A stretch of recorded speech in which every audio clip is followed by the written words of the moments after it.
மசூதிக்கு போறீங்களா, நீங்க சர்ச்சுக்கு போறீங்களா, நீங்க எல்லாம் தேச துரோகிகள், நீ யாரையா சர்டிபிகேட் கொடுக்கறது?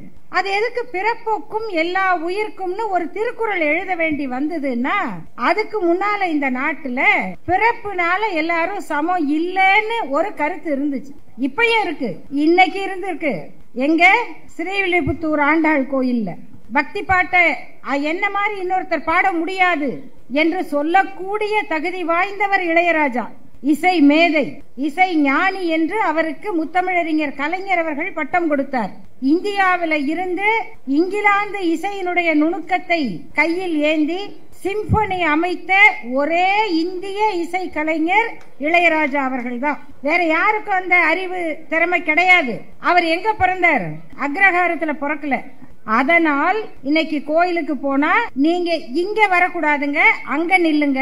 உங்களுக்கு மாலை போடுறோம், பரிவட்டம் கட்டுறோம், ஆனா அதை தாண்டி வந்துடாதீங்க.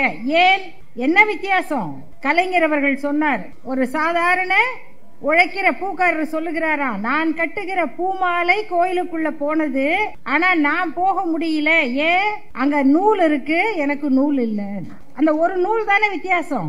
அந்த ஒரு நூல் வித்தியாசத்துல ஒரு இசை ஞானியை இந்த பக்கம் வராதீங்க, அங்கேயே நில்லுங்க அப்படின்னு சொல்ல முடியுதுன்னா இதுக்கு அடித்தளம் போட்டது யார்? அதுக்கு அந்த தத்துவத்துக்கு என்ன பேர்? அதுக்கு பேர் சனாதனம். அதை உருவாக்கியது ஆரியம். அதை ஒழிப்பதற்கு வந்த புரட்சி இயக்கம் தான் திராவிடம். அவ்வளவுதான். இப்ப ஒருத்தர் பேசினாரு, அடிச்சு விடுற சேகர் பாபு அப்படின்னு ஒரு வீடியோவை பார்த்தேன். இது இப்படி பேசியிருக்காரு அப்படின்னு கேட்ட, என்ன பண்ணீங்க? இல்ல இன்னைக்குதான் அவரு ஜெயில போட்டிருக்காங்க. ஏன்னா அன்னைக்கு சட்டம் இல்ல. ஏன் கோயில்கள்லாம் எங்க கிட்ட கொடுத்துருங்க அப்படின்னு ஏன் கேக்குறாங்கன்னா, கோயிலுக்குள்ள யார் வரணும் வரக்கூடாதுன்னு நாங்க தான் சொல்லுவோம், நீங்க சட்டம் போடக்கூடாது. இப்படி பலியான நந்தனர், அப்புறம் வள்ளலார், சித்தர்கள்லாம் இருந்தாங்க. அவங்க எல்லாம் கேள்வி கேட்டாங்க, என்னப்பா சொல்றீங்க? நட்டக்கல்லை புஷ்பம் தெய்வம் என்று 4 புஷ்பம் சாத்தியே சுற்றி வந்து மொனமன் என்று சொல்லும் மந்திரம் ஏதடா, நட்ட கல்லும் பேசுமோ நாதன் உள்ளிருக்கையில். நம்ம சொன்னா சண்டைக்கு வருவாங்க.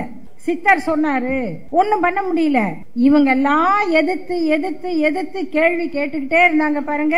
இதையெல்லாம் சேர்த்து கேட்கறதுக்கு ஒரு தலைவர் வரணும், ஒரு இயக்கம் வரணும், ஒரு போராட்டம் நடக்கணும். இப்படி 1000 ஆண்டுகளாக இந்த மண்ணிலே மக்கள் பட்ட வேதனை, அதற்கு எதிராக நடந்த போராட்டங்கள், அந்த போராட்டத்தில் மக்களுடைய ஏக்கம், இந்த ஏக்கத்திற்கும் போராட்டத்திற்கும் பதிலாக வந்த தலைவர் தான் தந்தை பெரியார். அவர் தோற்றுவித்த இயக்கம் தான் இந்த திராவிட இயக்கம். அவர் சொன்னார், நான் வரேன் கோயிலுக்குள்ள, அதெல்லாம் இல்ல, என்ன வந்து வரக்கூடாதுன்னு சொன்னா அந்த சாமியை உடைச்சு ஜல்லி போடுன்னு. அப்பதான் பயந்தாங்க. ஓ இப்படி வேற பண்ணுவீங்களா? இல்லப்பா உள்ள வந்துருங்க. சனாதனம்னா என்ன? ஒரு ஜட்ஜுக்கே புரியலன்ட்டாங்க. சனாதனம்னா என்ன? ரொம்ப சிம்பிள். நீங்க ஒருத்தருக்கு பிச்சை கொடுக்கறீங்க, பிச்சை வாங்கினவரு உங்களை கும்பிட்டா அது பிச்சை. நீங்க ஒருத்தருக்கு பிச்சை போட்டு நீங்களே பிச்சை கொடுத்த ஒரு காலில் விழுந்து கும்பிட்டா அது சனாதனம். பிச்சை வாங்கினவர் உங்க காலில் விழுந்து கும்பிட்டா சாதாரணம். பிச்சையும் கொடுத்துட்டு நீங்களே காலையும் விழுந்தீங்கன்னா சனாதனம். அவ்வளவுதான். ஏன்னா மனுஸ்மிருதியில இப்படி சொல்லி இருக்கு. மனுஸ்மிருதி பெரிய புத்தகம். என்ன சொல்லி இருக்குன்னா, இந்த உலகத்தில் படைக்கப்பட்ட எல்லாமே பிராமணனுக்காக படைக்கப்பட்டவை. முடிஞ்சு போச்சுங்க. இந்த சனாதனம் தான் ஜனாதிபதியாக இருந்த ராம்நாத் கோவிந்த் அவர்களை ஒரு பெரிய மலை கோயிலுக்கு போனாரு, மலையெல்லாம் ஏறிட்டாரு. ஏறி உள்ள போறவரை, சாரி நீங்க ஜனாதிபதியா இருக்கலாம், ஆனா நீங்க பிறப்பினால இன்ன ஜாதி தாழ்த்தப்பட்டவர், நீங்க உள்ள வரக்கூடாது அப்படின்னு தடுத்தாங்க. அவர் என்ன பண்ணாரு? மலை உச்சியில உட்கார்ந்துட்டாரு. உட்கார்ந்துட்டு அங்க இருந்தே கும்பிட்டுட்டு வந்துட்டாரு. சாதாரண மனிதர் அல்ல, ஜனாதிபதி, இந்தியாவின் முதல் குடிமகன். எல்லாம் பேட்டி கேட்டாங்க. எல்லாம் நம்ம கேமரா எல்லாம் போயிடும்ல, ஐயா நீங்க ஜனாதிபதி, உங்களுக்கே இந்த நிலைமையா? அவர் சொன்னாரு, இல்ல இல்ல அவங்களும் ஒண்ணு என்ன தடுக்கல, அப்ப ஏன் அங்க உட்கார்ந்தீங்க? எனக்கு முட்டி வலி. முட்டி வலி, முட்டி வலியோட கடைசி படி வரைக்கும் ஏறிட்டாராம். நடுவுல சமதளத்துல நடந்து போறதுக்கு போக முடியலையா. ஜனாதிபதியே இப்படி அறிக்கை விட்டாரு. நாளைக்கு நம்ம இளையராஜா என்ன அறிக்கை விடுவாரோ தெரியாது. இன்னைக்கு உலக செஸ் சாம்பியன் யாரு?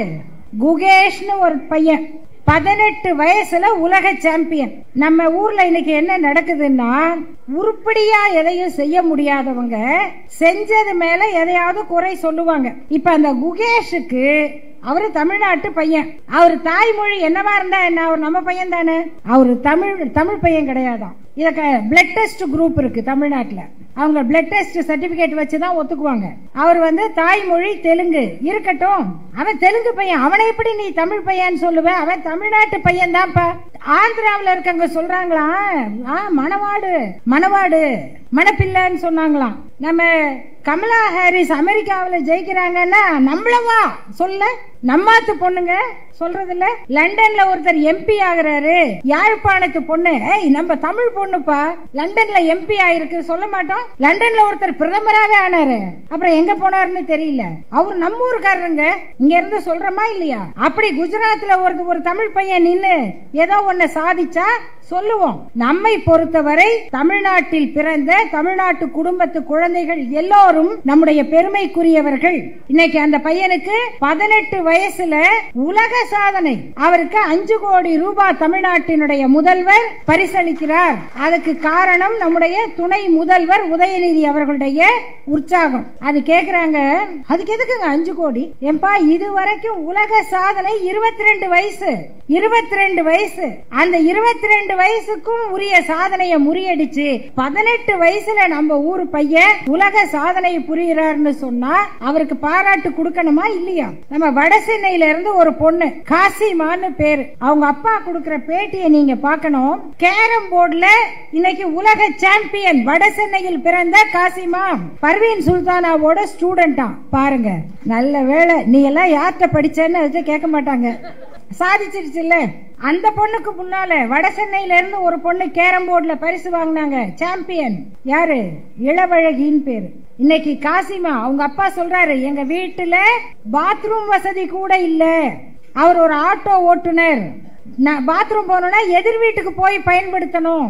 அந்த சூழ்நிலையில வளர்ந்த அந்த குழந்தை, அந்த பெண் போட்டிக்கு போகணும் அமெரிக்காவுக்கு, பணம் கட்ட வசதி இல்லை, 3 லட்சம் ரூபாய் கட்டணும் 3 பேருக்கு.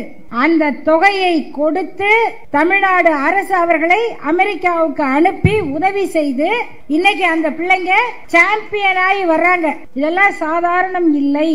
நாம் பொதுவாக பிறந்த நாள் விழாக்களை வெறும் பாராட்டுக்காகவோ புகழ் மாலைகளுக்காகவோ நடத்துவதில்லை. அதிலும் திராவிட முன்னேற்ற கழகம் என்கிற இந்த இயக்கம் இந்த அழைப்பிதழில் குறிப்பிடப்பட்டிருப்பதை போல திராவிடம் என்பது புரட்சியின் உதயம், தமிழினம் காக்கவே பிறந்தது கழகம் என்ற ஒரு தலைப்பு இங்கே கொடுக்கப்பட்டிருக்கிறது. ஒரு புரட்சி என்பது ஒரு நாளில் வருவதில்லை. ஒரு நாட்டில் ஒரு போராட்டம் நடக்க வேண்டும் என்றால் கூட அதற்கு முன்னதாக பல நிகழ்ச்சிகள் நடக்க வேண்டும். ஒரு போராட்டத்துக்கே அவ்வளவு முன்னேற்பாடு வேண்டுமென்றால் புரட்சி என்பது ஒரு நாளில் உதிப்பதல்ல. இந்த திராவிடம் என்பது புரட்சியின் உதயம் என்கிறோமே, அது என்றைக்கு உதித்தது? அந்த புரட்சிக்கான முன்னேற்பாடுகள் என்ன? ஏன் இந்த இயக்கத்திற்கு ஒரு தேவை வந்தது? இந்த செய்திகள் தான் இந்த இயக்கத்தினுடைய தேவையை நமக்கு சொல்லக்கூடியது. சங்கத்தமிழ் பாடல்கள்லாம் இங்க சொன்னாங்க. பிறப்பொக்கும் எல்லா உயிர்க்கும் அப்படின்னு வள்ளுவர் எழுதினார். பிறப்பொக்கும் எல்லா உயிர்க்கும், இது நமக்கு தெரியாதா? நம்ம சாதாரணமாக யாராவது கொஞ்சம் தன்னை அதிகமாக பேசிக்கொண்டால் என்ன சொல்லுவோம்னா, ஏன் உங்க அம்மா மட்டும் 12 மாசம் வச்சிருந்தாங்களா? எங்க அம்மா 8 மாசத்துல பெத்துட்டாங்களா? கேப்பமா இல்லையா? அப்போ சாதாரணமா 10 மாதம்ங்கிறது கணக்கு. சில நாள் முன்ன பின்ன ஆகலாம். எங்க அம்மா எல்லாம் பழமொழி சொல்லுவாங்க, யாராவது அப்படி பேசுனா, ஆமா ஆமா இவங்க அம்மா தான் அருமையா பெத்தா பெருமையா பெத்தா, எங்க அம்மா எல்லாம் ஆடுகுட்டி போகையில போடுகுட்டி போட்டு போயிட்டாளா அப்படின்னு கேட்பாங்க. என்னடா ஆடுகுட்டி போடையில போடுகுட்டி போட்டு போயிட்டாளா? அப்படி இப்படி ஒரு பழமொழி. ஏன்னா எங்க அம்மாவும் அப்படித்தானே பெத்தாங்க, உங்களையும் அப்படித்தானே பெத்தாங்க. அப்ப நம்ம சமம்தான் எல்லாருக்கும் தெரியும்ல. இதுக்கு போய் திருவள்ளுவர் என்ற ஒரு பெரிய புலவர் அறிஞர் ஒரு திருக்குறள் எழுதி மக்களுக்கு சொல்லணுமா? தெரியாத சர்க்கரை இனிக்கும்னு சொல்லணுங்களா? நெருப்பு சுடுன்னு சொல்லணுமா? அது எதுக்கு பிறப்போக்கும் எல்லா உயிர்க்கும்னு ஒரு திருக்குறள் எழுத வேண்டி வந்ததுன்னா, அதுக்கு முன்னால இந்த நாட்டுல பிறப்புனால எல்லாரும் சமம் இல்லைன்னு ஒரு கருத்து இருந்துச்சு. இப்பயும் இருக்கு, இன்னைக்கு இருந்திருக்கு. எங்க ஸ்ரீவில்லிபுத்தூர் ஆண்டாள் கோயில்ல இன்னைக்கும் இருக்கு. பிறப்பினால எல்லாரும் சமம் இல்லை. எனக்கு பக்தி ரொம்ப இருக்குதுங்க, பக்தி பாட்டை என்ன மாதிரி இன்னொருத்தர் பாட முடியாது என்று சொல்லக்கூடிய தகுதி வாய்ந்தவர் இளையராஜா. இசை மேதை, இசை ஞானி என்று அவருக்கு முத்தமிழறிஞர் கலைஞர் அவர்கள் பட்டம் கொடுத்தார். இந்தியாவில் இருந்து இங்கிலாந்து இசையினுடைய நுணுக்கத்தை கையில் ஏந்தி சிம்பனி அமைத்த ஒரே இந்திய இசை கலைஞர் இளையராஜா அவர்கள்தான். வேற யாருக்கும் அந்த அறிவு திறமை கிடையாது. அவர் எங்க பிறந்தார்? அக்ரஹாரத்தில் பிறக்கல. அதனால் இன்னைக்கு கோயிலுக்கு போனா நீங்க இங்க வரக்கூடாதுங்க, அங்க நில்லுங்க. உங்களுக்கு மாலை போடுறோம், பரிவட்டம் கட்டுறோம், ஆனா அதை தாண்டி வந்துடாதீங்க. ஏன்? என்ன வித்தியாசம்? கலைஞர் அவர்கள் சொன்னார். ஒரு சாதாரண உழைக்கிற பூக்காரர் சொல்லுகிறாரா, நான் கட்டுகிற பூமாலை கோயிலுக்குள்ள போனது, ஆனா நான் போக முடியல. ஏன்? அங்க நூல் இருக்கு, எனக்கு நூல் இல்லை. அந்த ஒரு நூல் தானே வித்தியாசம். அந்த ஒரு நூல் வித்தியாசத்துல ஒரு இசை ஞானியை இந்த பக்கம் வராதீங்க, அங்கேயே நில்லுங்க அப்படின்னு சொல்ல முடியுதுன்னா இதுக்கு அடித்தளம் போட்டது யார்? அதுக்கு அந்த தத்துவத்துக்கு என்ன பேர்? அதுக்கு பேர் சனாதனம். அதை உருவாக்கியது ஆரியம். அதை ஒழிப்பதற்கு வந்த புரட்சி இயக்கம்தான் திராவிடம். அவ்வளவுதான். இதுதான் திராவிடம். அப்ப இந்த திராவிடத்தை வளர்க்கணும்னா, நம்ம ஒரு நல்ல கட்டடத்தை கட்டணும்னா அங்க ஏற்கனவே ஒரு பழைய கட்டடம் இருக்கு, சிதிலமாயி போயிருக்கு, கரையா வந்திருக்கு, புத்து வச்சிருக்கு, அடிமட்டம் எல்லாம் ஆடி போயிருக்கு, பில்டிங் ஸ்ட்ராங், பேஸ்மெண்ட் வீக் இல்ல, எல்லாம் ஆடி போகுது. இப்ப எப்படி நம்ம புதிய ஒரு கட்டடத்தை கட்டுறது? சாதி மத பேதங்கள், மூட வழக்கங்கள் தாங்கி நடந்து வரும் சண்டை உலகம். சண்டை, எல்லாத்துக்கும் சண்டை. ஜாதி மதம் எல்லா பேதமும் இருக்கு.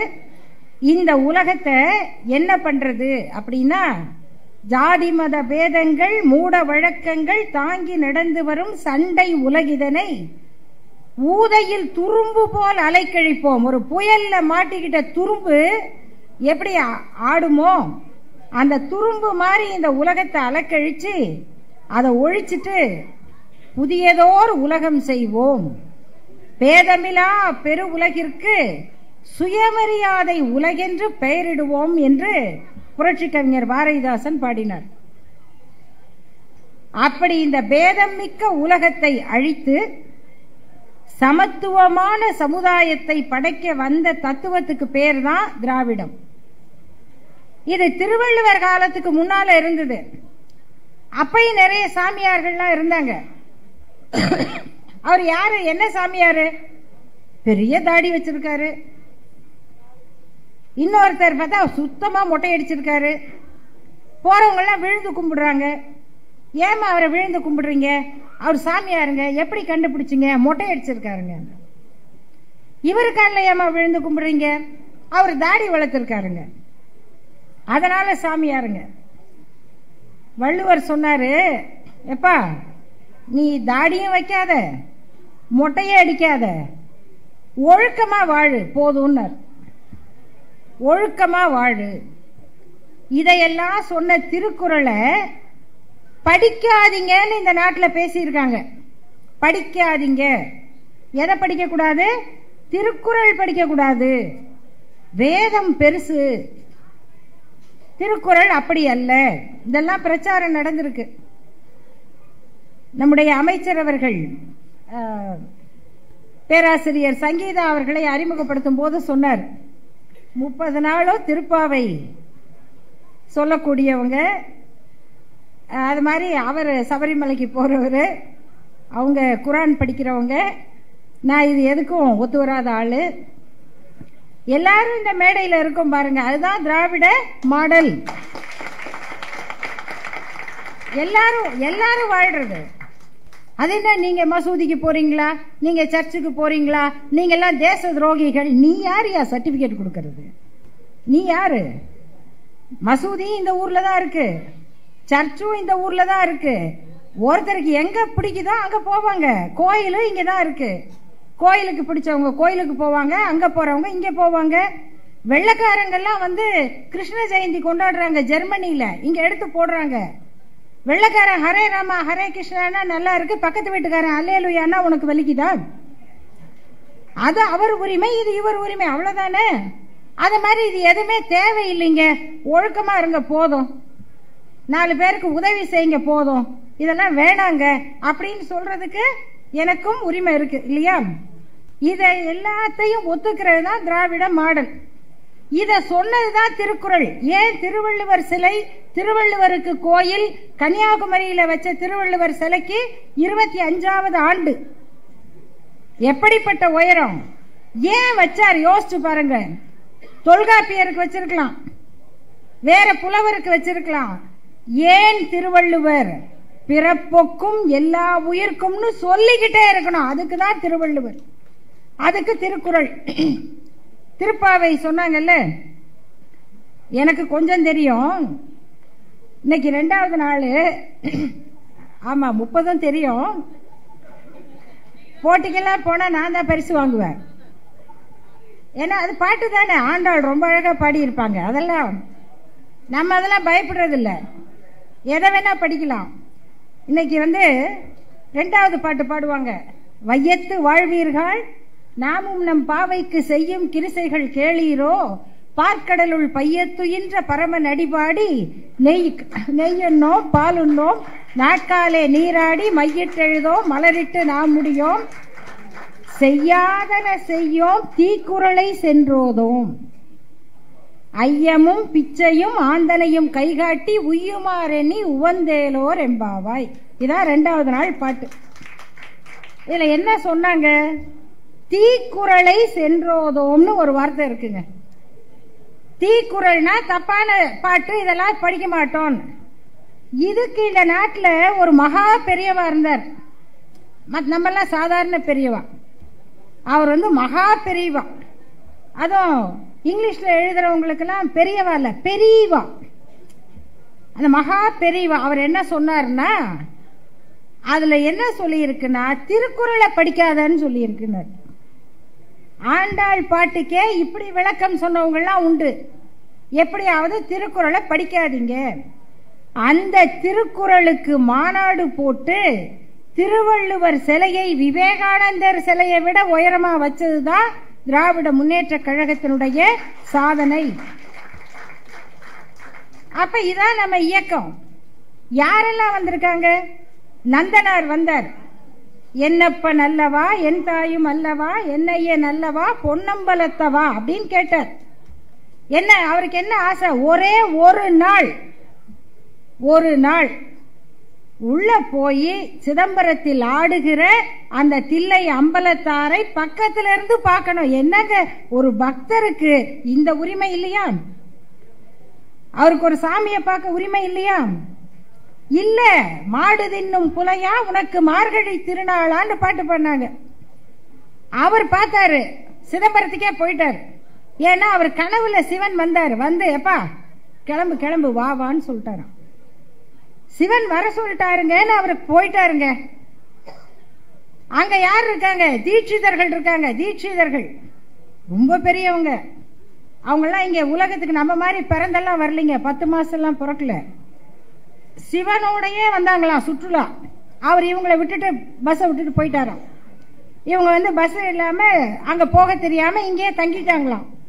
இப்படிதான் கதை சொல்லிக்கிட்டு இருக்காங்க இந்த நாட்டில். அப்படிப்பட்டவங்க அவங்க என்ன சொன்னாங்கன்னா, வள்ளல நந்தனாரை பார்த்து எதுக்குப்பா வந்தேன்னாங்க. கடவுள் வர சொன்னாரு. அவங்க சொன்னாங்க, ஓ கனவுல வந்தாரா? ஆமா, எங்க கனவுலயும் வந்தாருன்னாங்க. கனவு ஒண்ணும் பண்ண முடியுமா? எங்க கனவுல வந்தாரு. என்ன சொன்னாரு? இந்த பாரு, சந்தன கட்டையெல்லாம் அடுக்கி வச்சிருக்கோம், உன்னை நெருப்புல இறங்கி அந்தனடா மாறி உள்ள வர சொன்னாரு. நெருப்புல இறங்குனதுதான் நமக்கு தெரியும். அவர் அந்தனடா மாறி உள்ள போனாரா? என்ன ஆனாரு யாருக்கும் தெரியாது. நந்தனார் கதை அப்படி முடிந்தது. ஏன்னா அன்னைக்கு அறநிலையத்துறை எல்லாம் இல்ல, அறநிலையத்துறை இல்ல, சட்டம் இல்ல, அதுக்கு உத்தரவு போட அமைச்சர் இல்ல. அப்ப இருந்திருந்தா கேஸ் போட்டிருக்கலாம்.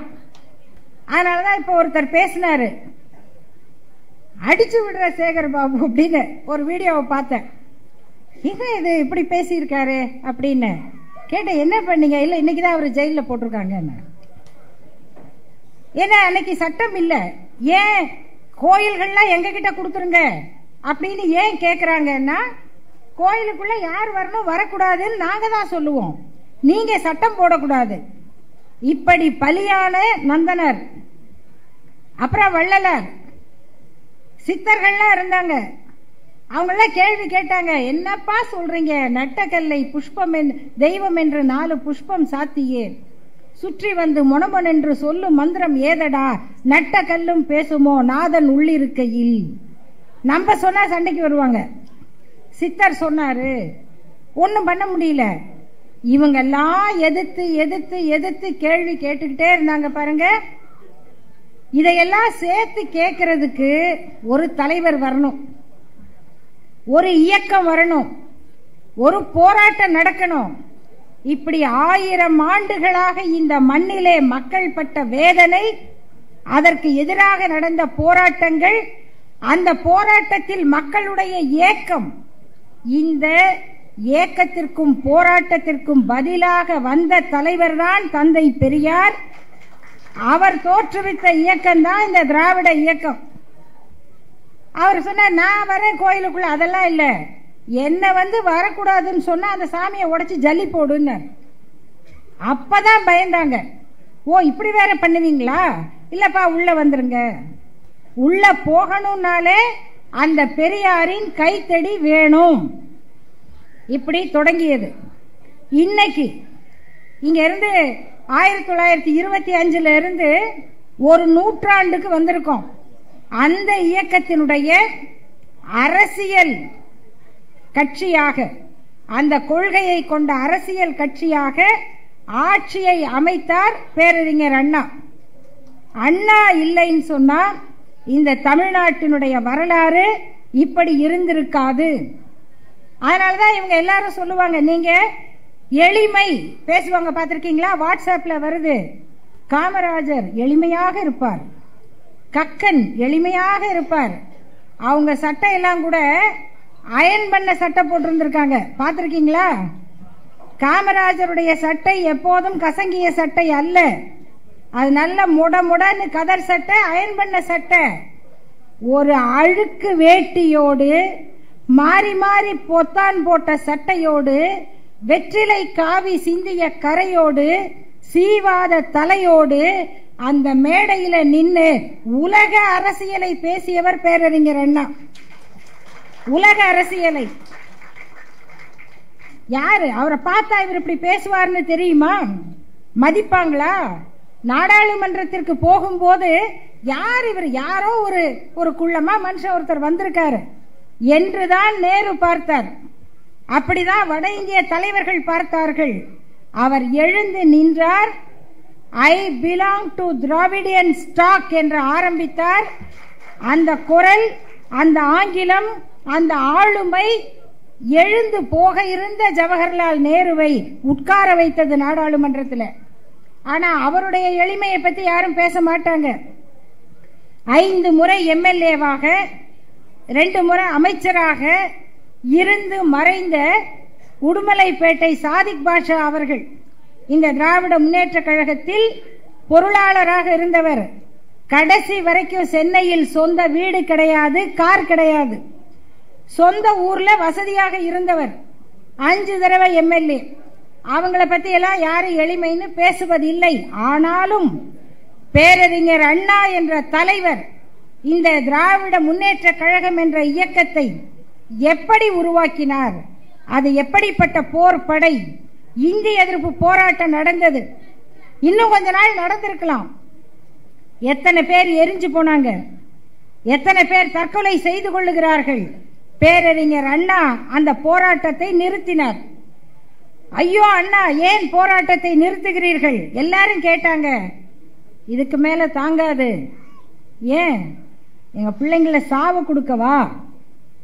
நாங்க எதுக்கு இயக்கம் நடத்துறோம்? எங்க பிள்ளைங்க படிக்கணும், உயரணும், முன்னேறணும். அதுக்காக இயக்கம் நடத்துறோம். எங்கள் பிள்ளைகளை சாக கொடுப்பதற்கு அல்ல என்று அந்த போராட்டத்தை நிறுத்தியவர் பேரறிஞர் அண்ணா. இன்னைக்கு இந்த நாட்டில் வளருகிறது, ஊடுருவுது, இதெல்லாம் சொல்ற கட்சிக்கு வேலையே என்ன? கலவரம் பண்றது. கலவரம் பண்றதுக்கே கட்சி. 4 பேர் செத்தாதான் அக்கவுண்ட் ஓபன் பண்றோம்னு பேசுறாங்க. இதுக்கே தற்கொலை படை, பலிதானிகள். ஒரு கட்சியில ஒரு அணி இருக்கு, அதுக்கு பேரு பலிதானிகள். அவங்க ஜெயிலுக்கு போயிடுவாங்க, அவங்க குடும்பத்தை இவங்க பாத்துக்குவாங்க. அதுல செத்து போவாங்க. எப்படி செத்து போவாங்க? கோயில்ல போய் மாட்டுக்கறியை போடுவாங்க. என்ன வேஷம் போட்டுக்கிட்டு? முஸ்லீம் வேஷம் போட்டுக்கிட்டு. கோயில்ல போய் மாட்டுக்கறி போட்டுக்கிட்டு போறது முஸ்லீம் வேஷம். போட்டவன் முஸ்லீம் இல்ல.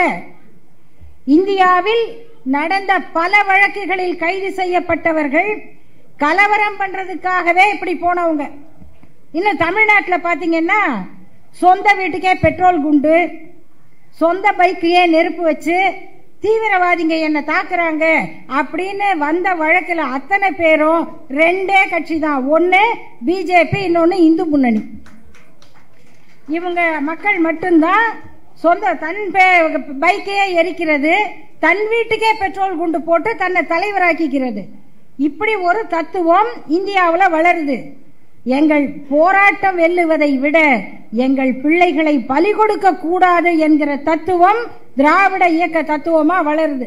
இது 2 தான் இந்தியாவில் போட்டி. இது 2க்கும் தான் இந்தியாவில் எதிர் அணி. இந்த இயக்கத்தை உருவாக்கிய பேரறிஞர் அண்ணா 2 ஆண்டுகள் தான் முதல்வராக இருந்தார். அவர் இறந்து போறாருன்னு சொன்னா இன்னைக்கே சொல்லுவாங்க, கலைஞர் இறந்த பிறகு வெற்றிடம் வந்துருச்சு, வெற்றிடம் வந்துருச்சு, தலைவர் இல்ல, தலைவர் இல்ல. யார் சொன்னது?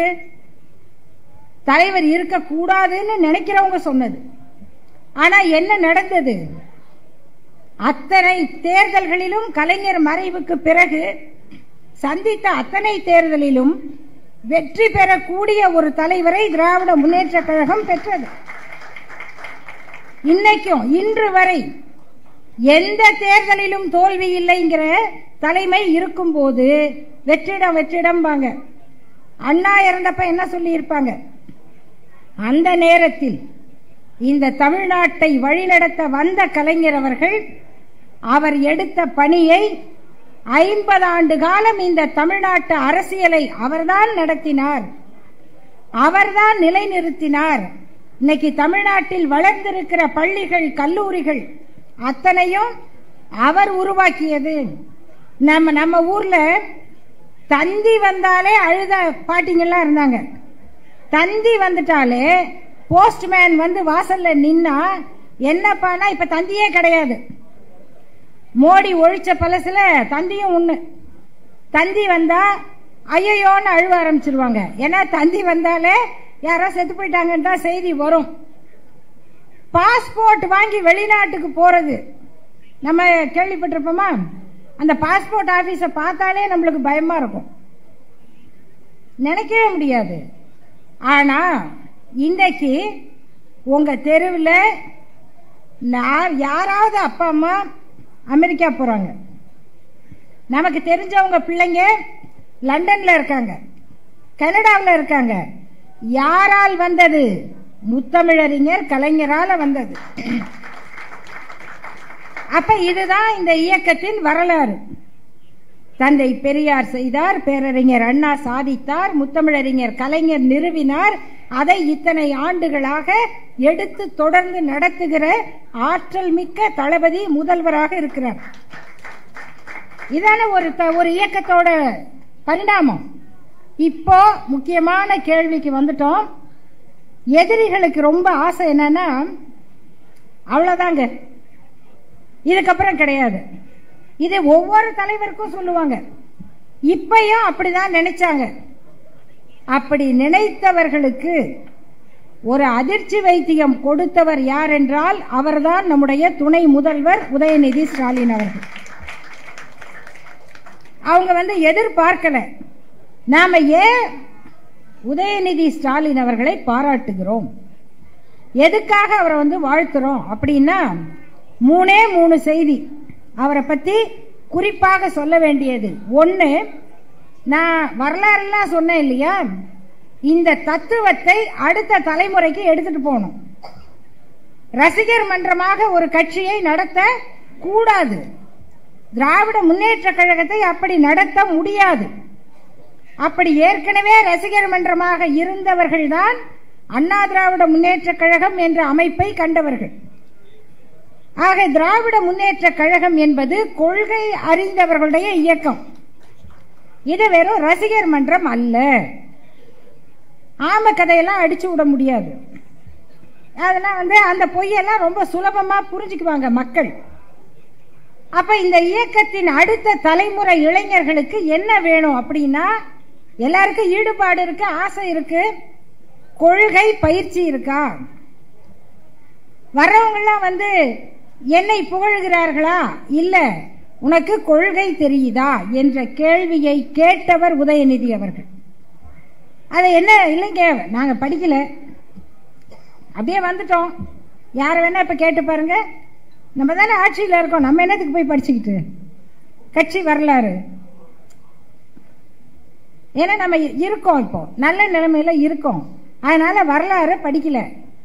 வரலாறு படிக்கலன்னா என்ன ஆகும்?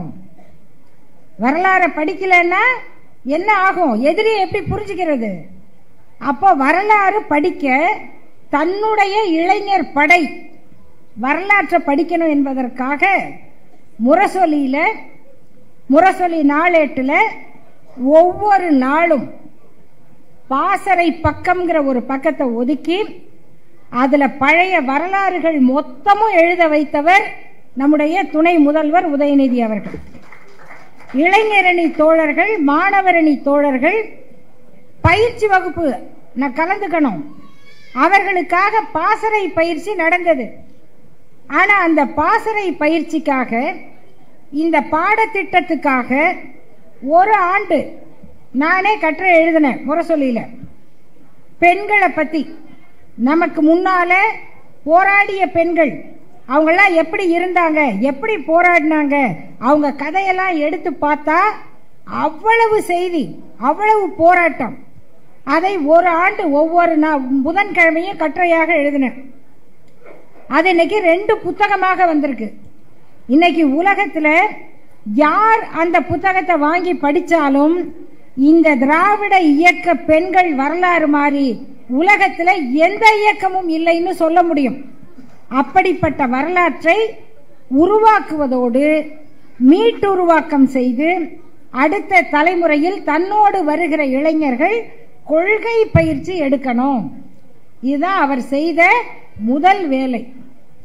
2வது, அமைச்சராக விளையாட்டுத்துறை, இளைஞர் நலம் இந்த பொறுப்பை எடுத்துக்கொண்டார். இன்னைக்கு தமிழ்நாடு முழுக்க ஒவ்வொரு மாவட்டத்திலையும் அந்த விளையாட்டு வீரர்களுக்கான ஒரு மேம்பாட்டு அலுவலகம் இருக்கு.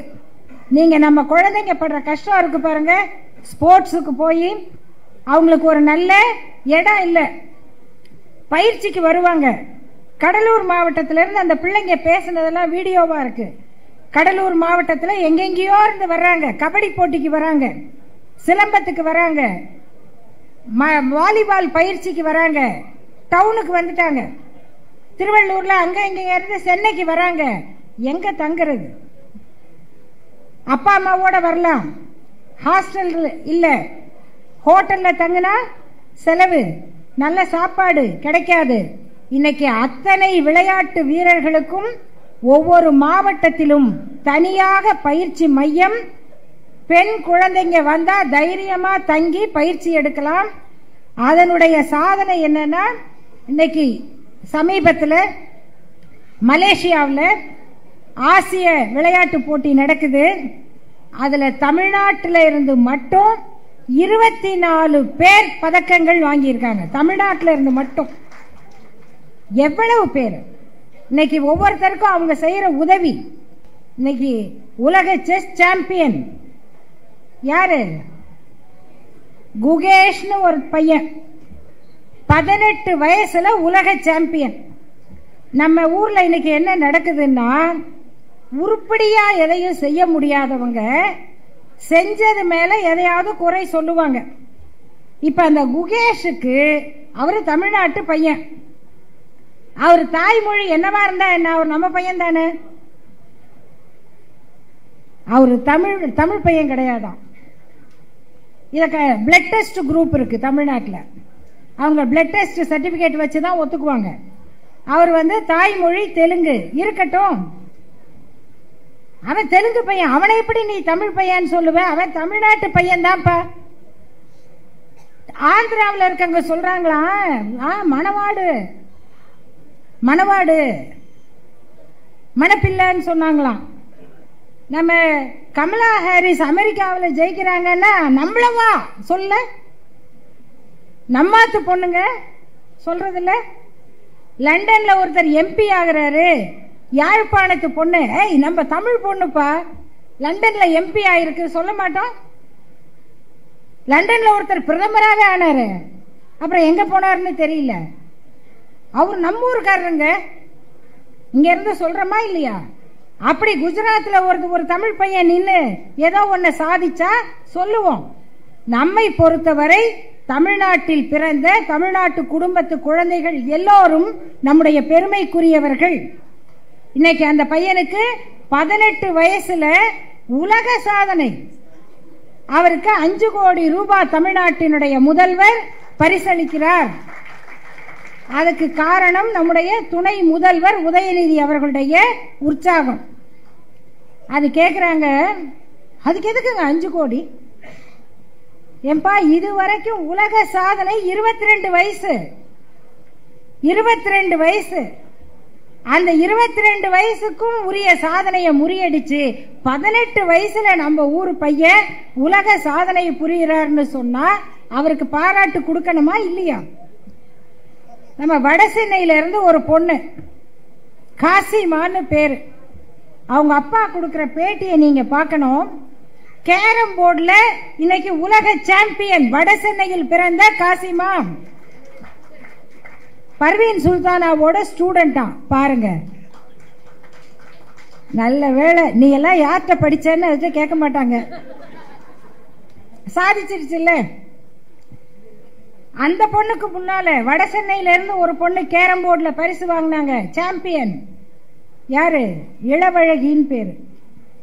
இன்னைக்கு காசிமா, அவங்க அப்பா சொல்றாரு, எங்க வீட்டுல பாத்ரூம் வசதி கூட இல்ல. அவர் ஒரு ஆட்டோ ஓட்டுநர். பாத்ரூம் போனோம்னா எதிர் வீட்டுக்கு போய் பயன்படுத்தணும். அந்த சூழ்நிலையில வளர்ந்த அந்த குழந்தை, அந்த பெண் போட்டிக்கு போகணும் அமெரிக்காவுக்கு, பணம் கட்ட வசதி இல்லை. 3 லட்சம் ரூபாய் கட்டணும் 3 பேருக்கு. அந்த தொகையை கொடுத்து தமிழ்நாடு அரசு அவர்களை அமெரிக்காவுக்கு அனுப்பி உதவி செய்து இன்னைக்கு அந்த பிள்ளைங்க சாம்பியனாகி வர்றாங்க. இதெல்லாம் சாதாரணம் இல்லை. இன்னும் ஒவ்வொரு துறையிலும் அரசு பள்ளிகளில் படிக்கிற பிள்ளைங்க வெளிநாட்டில் படிக்க ஆசைப்பட்டா அதுக்கு தகுதியை வளர்த்துக்கங்க, மார்க் வாங்குங்க, சிறப்பா வந்தா உங்களுக்கு பயிற்சி உண்டு. பயிற்சி கொடுத்து வெளிநாட்டுக்கு அனுப்புது யாரு? இளைஞர் நலத்துறை. இதெல்லாம் செய்யறதுக்கு தகுதி வாய்ந்த ஒருவர் துணை முதல்வராக இருப்பதனால அது நடக்குது. இது தெரியணும்ல. இன்னைக்கு ஜெனரேஷனுக்கு என்ன வேணும்? இது 2க்கும் மேலாக இது ரொம்ப தேவை. இதுக்கு மேலாகனா இது வேணான்னு அர்த்தம் இல்லை, இதுதான் அடிப்படை. இதுக்கும் அடிப்படை ஒன்று இருக்கு. என்னது? தத்துவம், கொள்கை. நீங்க ஒரு ஆள் நல்லவரா இருக்கலாம். நல்லவர்னு என்ன சொல்றீங்க? குஜராத்தில் ஒரு அம்மா போய் ஸ்வாதி சதுர்வேதின்னு அந்த அம்மா பேரு, ஒரு பத்திரிகை ரிப்போர்ட்டர். அந்த அம்மா என்ன பண்ணாங்கன்னா, ஒரு பொண்ணு குஜராத்தில் ஒரு கொலை நடந்துச்சு. ஒரு கொலை, என்கவுண்டர், ஒருத்தரை கொன்னுட்டாங்க. ஆனா அவர் தப்பு பண்ணல. அவர் மனைவி பார்த்தாங்க, ஏயா ஒரு தப்பும் பண்ணாத என் கணவரை ஏன் கொன்னீங்க? போலீஸ் ஸ்டேஷன் முன்னாடி போராட்டம் பண்றாங்க. பண்ணலாமா கூடாதா? என் கணவர் தப்பு பண்ணல. அந்த பொண்ணு பேர் கௌசர் பானு. கௌசர், அதை ஞாபகம் வச்சுக்கோங்க. அந்த போலீஸ் அதிகாரிகள்லாம் பார்த்தாங்க, இந்த பொண்ணு இருந்தா சத்தம் போட்டுக்கிட்டே இருக்கிறா, தொல்லை, முடிச்சுட்டாங்க. யார? அவர் மனைவி. அந்த செய்திகள்லாம் வந்திருக்கு. இப்ப வழக்கு எப்படி எப்படியோ போகுது. அந்த பொண்ணை கொன்னு எரிச்சு சாம்பலை வயல்ல தூவிட்டாங்க. ஆதாரம் இருந்தா தானே கண்டுபிடிப்பீங்க. இப்படியெல்லாம் நடக்குது. இதெல்லாம் காவல்துறை அதிகாரிகள் ஒப்புதலோட நடக்குதா அப்படின்னு தெரிஞ்சுக்கிறதுக்காக அந்த ஸ்வாதி சதுர்வேதின்னு ஒரு பெண், இவங்கெல்லாம் போறாங்க. இன்னொரு பெண், அவங்க பேரே ஸ்ரீவத்சவா அப்படின்னு வச்சுக்கிட்டு, ஸ்ரீவத்சவான்னு பேர் வச்சுக்கிட்டு போய் பேட்டி எடுக்கிறாங்க. அப்படி பேட்டி எடுத்த அந்த பெண்கள் என்ன சொல்றாங்கன்னா, இந்த ஸ்வாதி சதுர்வேதிங்கிறவங்க troll, I am a troll. எப்படி கருத்துல எதிர்நிலையில இருக்கவங்கள, பிடிக்காதவங்கள கமெண்ட் போட்டே சாகடிக்கிறது. அதுவும் பெண்களாக இருந்தா அவங்க குடும்பமே கதற அளவுக்கு கமெண்ட் போடுறது. ஒரு கிரிக்கெட் வீரர் விராட் கோலின்னு, அவர் ஒருத்தருக்கு ஆதரவு கொடுத்தார். அவர் தப்பு பண்ணல. அவர் பேர் என்ன? ஒரு இஸ்லாமிய வீரர். அவருக்கு நீ எப்படி ஆதரவு கொடுக்கலாம் அப்படின்னு அவரை போட்டு ட்ரால் பண்றாங்க. என்ன? அவரோட 10 மாச குழந்தை போட்டோவை போட்டு, இந்த குழந்தைய நாங்க என்னென்ன பண்ணுவோம்? ஒரு தகப்பனா இருக்கவருக்கு இப்படிப்பட்ட செய்தியெல்லாம் வந்தா எப்படி இருக்கும்? இப்ப இதெல்லாம் செய்யறவங்க யாருன்னு அவங்க தேடுறாங்க. இன்னொரு அம்மா ஸ்ரீவத்சவான்னு பேரை வச்சுக்கிட்டு போய் இந்த போலீஸ் அதிகாரி, அரசியல்வாதி இவங்களெல்லாம் பாக்குறாங்க. அதுல ஒரு ரொம்ப நல்லவங்க ஒருத்தவங்க இருக்காங்க. அவங்க பேரு மாயா கோட்னானி, பெண் தாங்க. அந்த அம்மா 2 பக்கமும் இஸ்லாமிய வீடுகள் இருக்கு. அந்த வீடுகளை கொளுத்துறாங்க, உள்ள பூந்து கொல்றாங்க. அப்ப இந்த அம்மா என்ன பண்றாங்கன்னா, போனை வச்சுக்கிட்டு நடக்கிறாங்க. அந்த வீடு இங்க யாரு? பெண். நம்ம என்ன நினைக்கிறோம்? ஐயோ பெத்த வயிறு, இன்னொருத்தர் கஷ்டம் பொம்பளைக்கு தெரியாதா? ஆனா ஒரு அம்மா இதை பண்றாங்க. இந்த அம்மாவெல்லாம் பார்த்து அந்த அம்மா, அந்த ஸ்ரீவத்சவான்றவங்க பேட்டி எடுக்கிறாங்க. பேட்டி எடுத்துட்டு அந்த பெண் சொன்ன செய்தி ரொம்ப முக்கியம். இவங்க எல்லாரும், இந்த கொலை பண்ண சொன்னவங்க, உதவி செய்யறவங்க, அதிகாரிகள், இப்படி யார் யாரெல்லாம் பார்த்தாங்களோ அவங்க எல்லாரும் ரொம்ப ஒழுக்கமானவங்க. குளிக்காம சாப்பிட மாட்டாங்க, அசைவம் சாப்பிட மாட்டாங்க, ரொம்ப சுத்தமா இருப்பாங்க, ரொம்ப மென்மையா பேசுவாங்க. ஆனா எந்த படுகொலையவும் செய்யறதுக்கு அவங்க மனசு தயாரா இருக்கு. இப்போ ஒருத்தர் அவ்வளோ அசைவம் சாப்பிடாம அமைதியா பேசிக்கிட்டு காலையில குளிச்சுட்டு தான் சாப்பிடுவேன்னு கொலகார தத்துவத்தை பரப்புறது எப்படி? இவ்வளவு பெரிய இயக்கத்தில் இத்தனை லட்சம் இளைஞர்களை கையில எடுத்துக்கிட்டு நம்ம தத்துவம் என்பது சமத்துவம், கலவரம் அல்ல, அந்த பயிற்சிக்கு இந்த இளைஞர்களை கொண்டு வர்றது எப்படி? இந்த பொறுப்பை ஏற்றுக்கொண்ட தமிழ்நாட்டினுடைய துணை முதல்வர் உதயநிதி அவர்கள் ஒரு கூட்டத்தில் பேசினார். என்ன பேசினாரு? சனாதனத்தை ஒழிப்போம்னு பேசினார். சனாதனத்தை ஒழிக்கிறது எங்க இருந்து வந்தது? பிறப்புக்கும் எல்லா உயிர்க்கும்ல இருந்து வந்தது. அங்க தொடங்கினதுக்கு தான் இன்னைக்கு அவர் மேல ஒரு 10-12 கேஸ் போட்டு வச்சிருக்காங்க. 10-12 கேஸ் இருக்கு, அமைச்சர் மேலே இருக்கு. அதே மாநாட்டில் அவரும் பேசினாரு, நானும் பேசினேன். சனாதனம்னா என்ன ஒரு ஜட்ஜுக்கே புரியலன்ட்டாங்க. சனாதனம்னா என்ன? ரொம்ப சிம்பிள். நீங்க ஒருத்தருக்கு பிச்சை கொடுக்குறீங்க, பிச்சை வாங்கினவரு உங்களை கும்பிட்டா அது பிச்சை. நீங்க ஒருத்தருக்கு பிச்சை போட்டு நீங்களே பிச்சை கொடுத்த ஒரு காலில் விழுந்து கும்பிட்டா அது சனாதனம். பிச்சை வாங்கினவர் உங்க காலில் விழுந்து கும்பிட்டா சாதாரணம். பிச்சையும் கொடுத்துட்டு நீங்களே காலையும் விழுந்தீங்கன்னா சனாதனம். அவ்வளவுதான். ஏன்னா மனுஸ்மிருதியில இப்படி சொல்லி இருக்கு. மனுஸ்மிருதி பெரிய புத்தகம். என்ன சொல்லி இருக்குன்னா, இந்த உலகத்தில் படைக்கப்பட்ட எல்லாமே பிராமணனுக்காக படைக்கப்பட்டவை. முடிஞ்சு போச்சுங்க. உங்க வீட்டில் இருக்கிற அரிசி பருப்பு எல்லாம் அப்படிதான். அதனால நீங்கள் ஒரு பிராமணனுக்கு வஸ்திரம் துணியை தானம் கொடுத்தால் அவன் தன்னுடைய துணியை தான் உடுத்துகிறான். நீங்க அவருக்கு சாப்பாடு போட்டா அவர் தன்னுடைய சாப்பாட்டை தான் சாப்பிடுகிறார். எப்படிங்க? நீங்க ஆக்கின சோறு தான், நீங்க கொடுத்த துணி தான். ஆனா அவர் தன்னோட துணியை தான் அணியிறாரா, தன்னோட சாப்பாட்டை தான் சாப்பிடுறாரா. அப்ப எதுக்கு நீங்க கொடுக்கணும்னா அவருக்கு தானம் செய்கிற புண்ணியத்தை உங்களுக்கு அவர் கொடுக்கிறாராம். இதுக்கு பேர் தாங்க சனாதனம். இந்த சனாதனம் தான் ஜனாதிபதியாக இருந்த ராம்நாத் கோவிந்த் அவர்களை ஒரு பெரிய மலை கோயிலுக்கு போனாரு, மலையெல்லாம் ஏறிட்டாரு. ஏறி உள்ள போறவரை, சாரி நீங்க ஜனாதிபதியா இருக்கலாம், ஆனா நீங்க பிறப்பினால இன்ன ஜாதி தாழ்த்தப்பட்டவர், நீங்க உள்ள வரக்கூடாது அப்படின்னு தடுத்தாங்க. அவர் என்ன பண்ணாரு? மலை உச்சியில உட்கார்ந்துட்டாரு. உட்கார்ந்துட்டு அங்கிருந்தே கும்பிட்டுட்டு வந்துட்டாரு. சாதாரண மனிதர் அல்ல, ஜனாதிபதி, இந்தியாவின் முதல் குடிமகன். எல்லாம் பேட்டி கேட்டாங்க. எல்லாம் நம்ம கேமரா எல்லாம் போயிடும்ல, ஐயா நீங்க ஜனாதிபதி, உங்களுக்கே இந்த நிலைமையா? அவர் சொன்னாரு, இல்ல இல்ல அவங்களாம் ஒன்னும் என்ன தடுக்கல. அப்ப ஏன் அங்க உட்கார்ந்தீங்க? எனக்கு முட்டி வலி. முட்டி வலி. முட்டி வலியோட கடைசி படி வரைக்கும் ஏறிட்டாராம். நடுவுல சமதளத்துல நடந்து போறதுக்கு போக முடியலையா. ஜனாதிபதியே இப்படி அறிக்கை விட்டாரு. நாளைக்கு நம்ம இளையராஜா என்ன அறிக்கை விடுவாரோ தெரியாது இல்லையா?